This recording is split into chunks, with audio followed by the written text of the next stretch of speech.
Thank you for joining this morning. Hopefully you can hear me okay. I know the acoustics are a little bit challenging in here, but I'll speak really loudly. I got a lot of good stuff to show this morning. Best part is, no PowerPoint. Yay, let's cheer for no PowerPoint. Thank you. My name is Bob Schukai.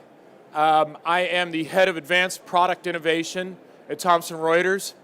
I live in Atlanta and split my time between Atlanta and New York, and have come over to specifically talk to you about thinking about rethinking, actually, the modern practice. Now, if you're expecting a presentation telling you it's this piece of software, that piece of software, and a bunch of technology mumbo jumbo, this is not the place for you. I am not going to bore you with cloud, SaaS, blah, blah, blah. I'm a technology guy by trade, but that's not what it's all about. Instead, what we're going to talk about sort of over the next 20, 25 minutes or so is really the way in which all of us are working today as professionals. And what you'll hear today, I think, is not just applicable to you and the job you do in the tax and accountancy space, but it's equally applicable to other professionals working in the legal space, the finance space, literally anybody that has a job today and really wants to succeed as a user. So I'm just going to take a small guess here that every one of you have a mobile phone. And amongst the first three things today that you did when you woke up, you picked up your phone, didn't you? And you looked at it, and everybody's nodding their head. I mean, we use our phones as our alarm clocks. That flashing red light on BlackBerry has created the Pavlovian response that we have to go, oh my God, there's an email, I got to respond to it, right? And fundamentally, we've already been retrained in terms of how we work. In fact, I would argue there is no such thing anymore as work-life balance. When you go on holiday, can you really shut down? Do you feel like you can shut down? Probably not. Instead, we live in a world where we suffer from a work-life blur. And that work-life blur has us hyper-connected from 7 a.m. until 11 p.m. And that's really changed the way that we're, and these guys are laughing, but you know it's true. It is very true. And we're all incredibly hyper-connected, whether it's the smartwatches we wear, the mobile phones we carry, the fact that we can't even go into a tube station in London without having Wi-Fi access now. And we get annoyed when we can't get on the Wi-Fi on an airplane or in the tube. Just tells you how reliant we've become on staying connected all the time. And it's this connectivity that's really changing the way that we are all working today. So classically, what we would do is get up in the morning, we'd commute our way into work, and from 9 to 5, we'd stare at a nice big desktop screen, one like this that happens to be closed, and we'd do our work. We'd sign off at 5, hop in the train, hop in our car, and go home. But I doubt any of you do that anymore, do you? In fact, most of you do like I do. You sit there staring into these rectangular glasses, playing with your apps, reading your email, and doing stuff.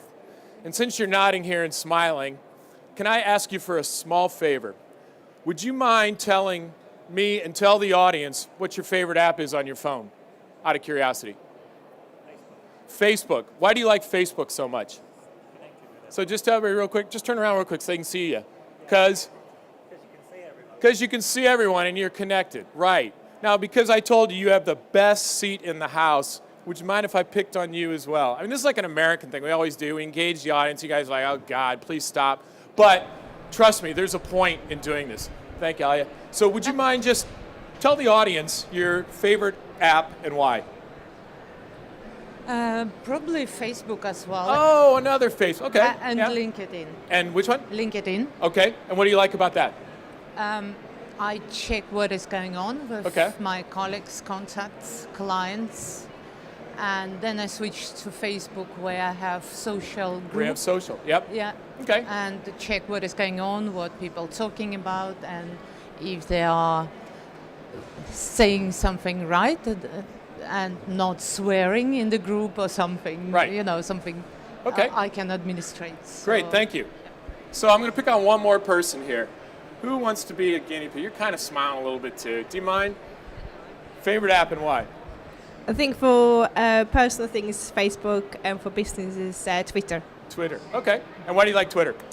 Because it's perfect when you commute because you can read different articles. So there's not a single person in here that likes Candy Crush? Nobody likes Angry Birds? Thank you. So here's the thing, and this is why I always ask this question. Let me go ahead and give this back to you, Ali. Thank you very much. In the corporate world we live in today, the applications that we have on our devices, Facebook, Twitter, Candy Crush, Angry Birds, they live alongside our work applications and solutions, don't they? They sit side by side. And so what ends up happening is we use Candy Crush, we quit, we go do some email, we come back, we do Facebook, we do LinkedIn, we go off, we do Twitter. That blur is living there on the device already. And here's what happens with those applications. Those ones you described, not a single one of you talked about a tax or an accountancy app as your favorite app. I'm shocked. Are they bad? Are they terrible? People are kind of going, eh. So, there was a common theme amongst Facebook and Twitter and every single other app anybody ever does. And this is a party trick you can use with people. Go around and do this back in your companies. Ask people to name apps that are their favorite. Ask 3 people to do it. And inevitably, people will do one thing when you ask them about their favorite app. And you know what that is? They'll smile when they talk about it. And the reason they smile is because that application, that game, that service has created some sort of emotional connection. And that's really, again, part of the transformation that's happened to us in terms of how the modern practice has evolved.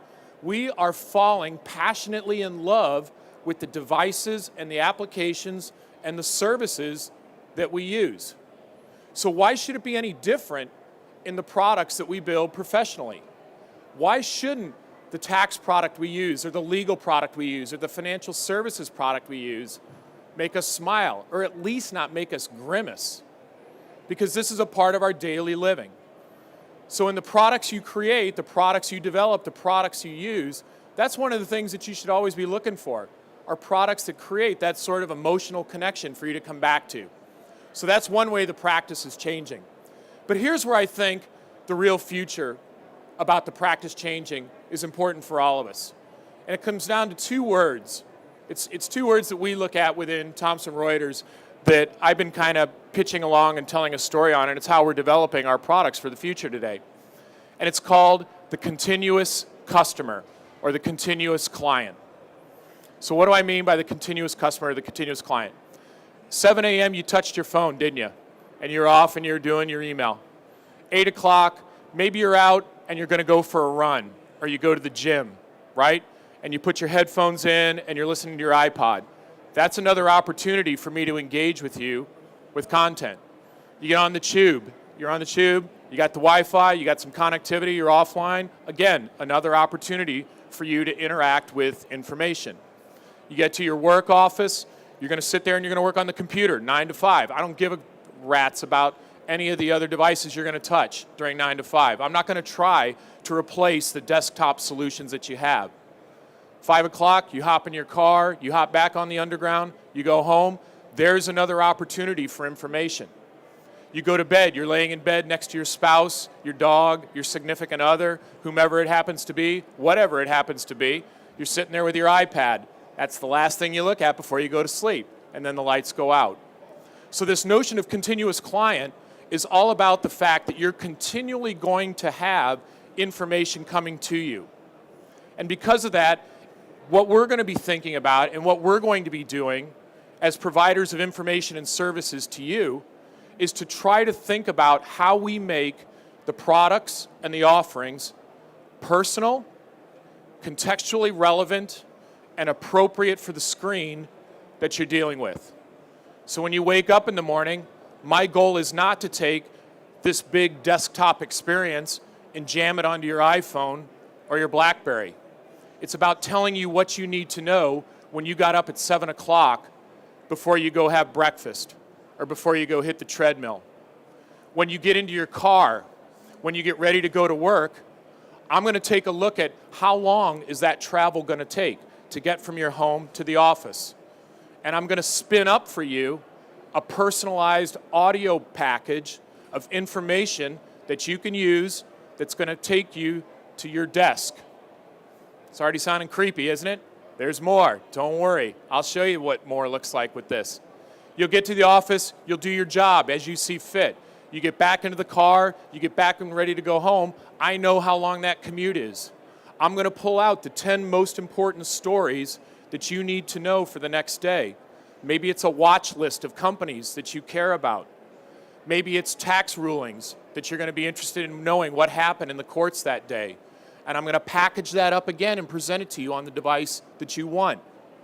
When you get into bed on the iPad, same thing. All these content solutions, all these products that we're going to create and develop are going to be very, very, very screen dependent.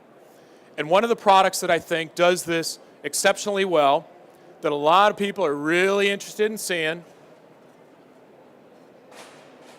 is Google Glass.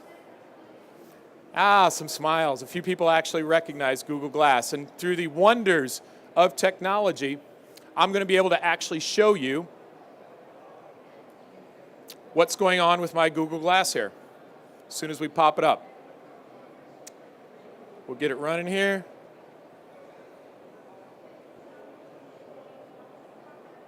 Let's get it connected. Turning our Bluetooth on. And here we go. Let's hope.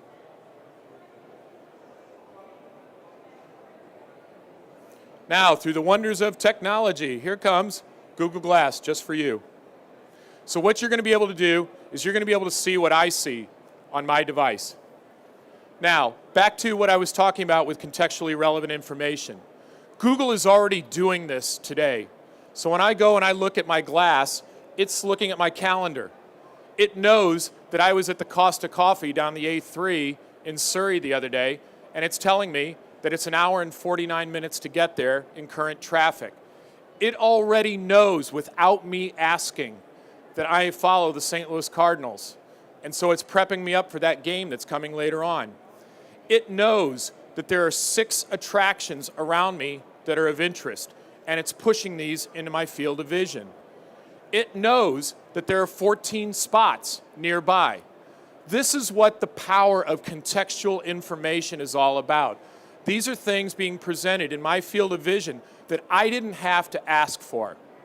Google's personalization capability already knows my browsing history, already knows the things I like, already knows the things I care about, and is pushing these things into my window, all without me having to search.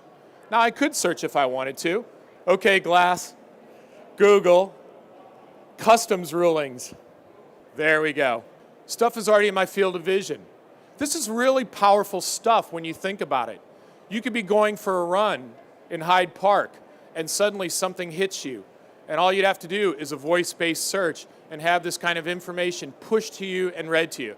Now, I can understand a bunch of you are looking at this and going, I'm never going to wear Google Glass in 100 million years because I don't want to look like a cyborg. I don't want to look like this guy up here on stage. And I accept that. And I'm not saying that everybody is going to want to do Google Glass. But what I am saying is the following. Look at what's on your wrist today, some of you. You're wearing a watch. I'm wearing a Pebble smartwatch. This Pebble smartwatch is connected to my phone. This watch can push my messages, my notifications, my Twitter feeds, news and information that I want without even having to ask for it. The world of what we call zero query search, meaning I don't have to ask for it, it's put in front of me without me asking, is the future of the modern practice. Things are going to be delivered to you to be more productive without you even needing to ask for it. When you get to work, back to using those products you're used to, not an issue at all. You've got all the power of search. You don't have any of this noise surrounding you. You can do your job. But in those hours outside of 9 to 5, consider all the displays. Consider all the screens. Consider all the connectivity that you have at your disposal. And this is where we're going to create a more powerful future for all of you in the modern practice. It's going to make you more information knowledgeable. It's going to make you more powerful. It's going to help you know things before somebody else does, because you're going to have this at your fingertips, on your arm, in your field of vision, on your device, without you asking. And you'll be a much, much more useful person when you get into work. I'd like to thank you for your time this morning. What I'm going to do is offer to take any kind of questions that you guys might have about the future of the modern practice. Thank you very much. And we've got a microphone here.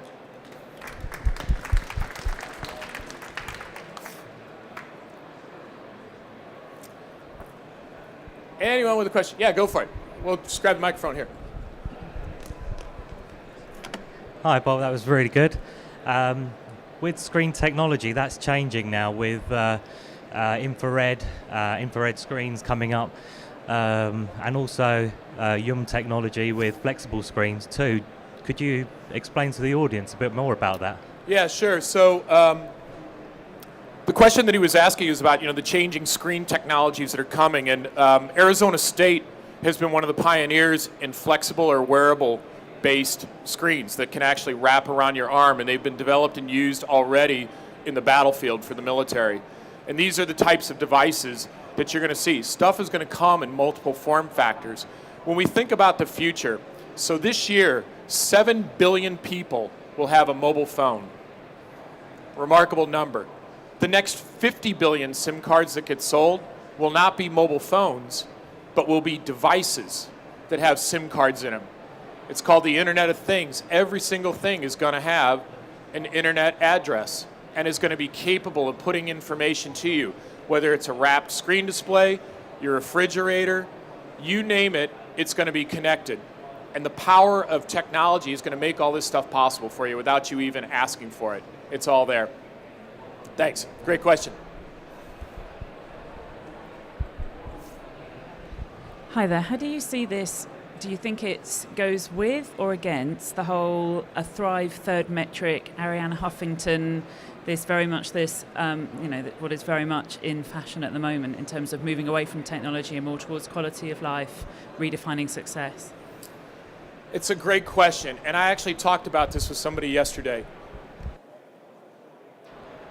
I think there is some pushback on technology, and I think, the fact that all this stuff can be pushed to me, in some ways it's wonderful. I don't mind giving Google all this information about me because I see the benefit.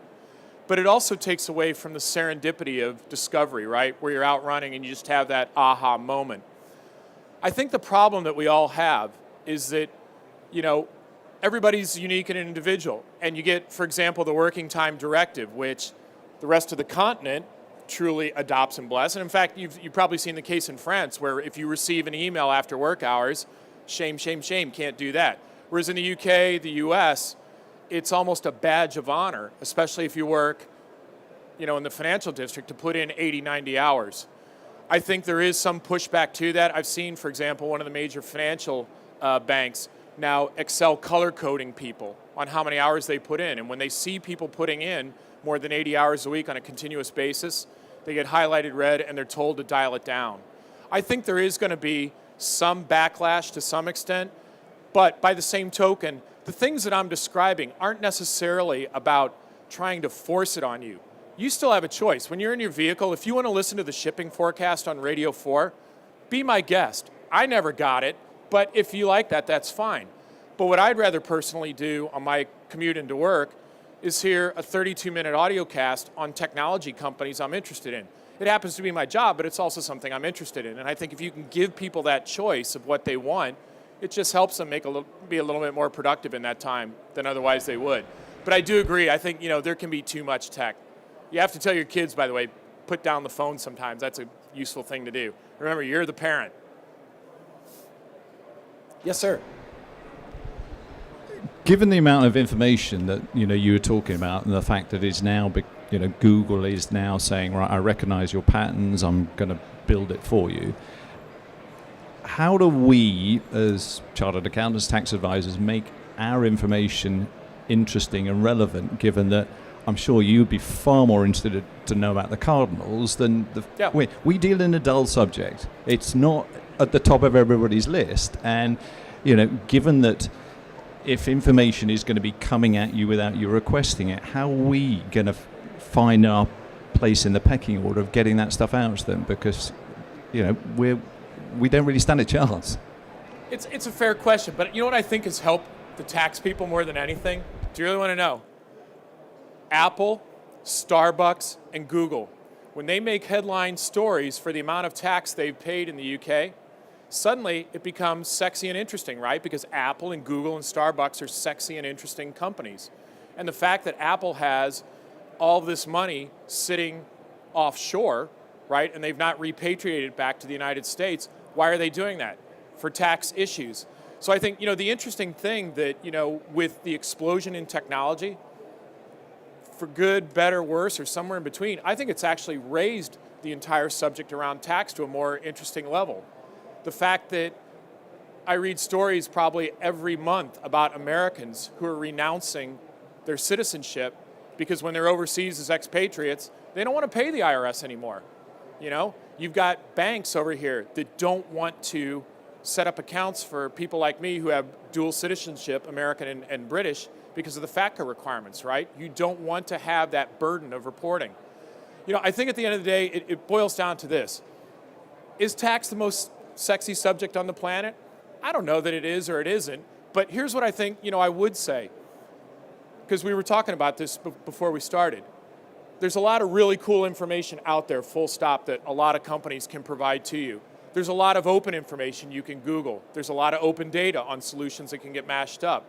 But where I think the real power and the real interesting thing that's going to happen going forward really doesn't have as much to do with the information as it has to do with the insight, the opinion, the predictive analytics that come with it. Because when you look at a case like tax, for example, and tax law and going to argue, if you're a lawyer arguing a tax case, it'd probably be an interesting thing to know, wouldn't it? What are your odds of winning? How has the judge ruled on cases like this previously?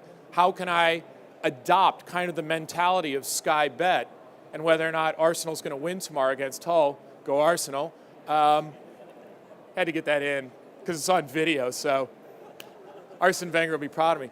But taking that kind of mentality and actually thinking about how do we invoke that into the products we sell? Because information is powerful. Insight on that information is even more powerful because we're all stressed for time.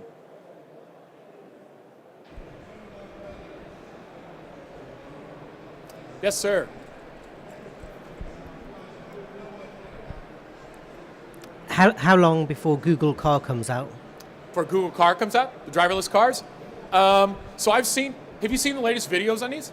So Google X is a facility that they have out in California, which is where glasses come from, where the Loon Project, which is about putting hot air balloons up to deliver internet across Africa, and driverless cars are running. They're cool. They're really cool. They can recognize cyclists. They can recognize people starting to run out in the street. If you Google the latest video that they show, and it's on their official blog site, I think a lot of this stuff that I talk about, I know it's a bit out there, and you're going to go back and you're going to go, and especially this woman back here who's kind of been giving me the folded arms grin thing. Yeah, I get it. I have a British passport. I think this stuff is happening a lot sooner than you realize. So I think, within the next 5 years, we're going to start to see driverless cars on the road. I still think there will be people in them for emergency situations, but I think you'll start to see it adopted and being accepted in a number of places because I think it can help traffic flow, for example. I think when you look at the displays in cars, those are going to be incredibly powerful places for information to be presented to you. And you see that with Apple developing CarPlay, with Google's Automotive Alliance. I mean, do any of you like the user experience that you have in your car today? I don't know anybody that does, because it's usually this horrendous cluster of stuff. And yet Apple and Android are pretty easy to use, and we all understand how that works. And why shouldn't we be able to take familiar user interfaces that we have and translate those on the nice, pretty, again, rectangular glass displays that live in our vehicles? Thank you.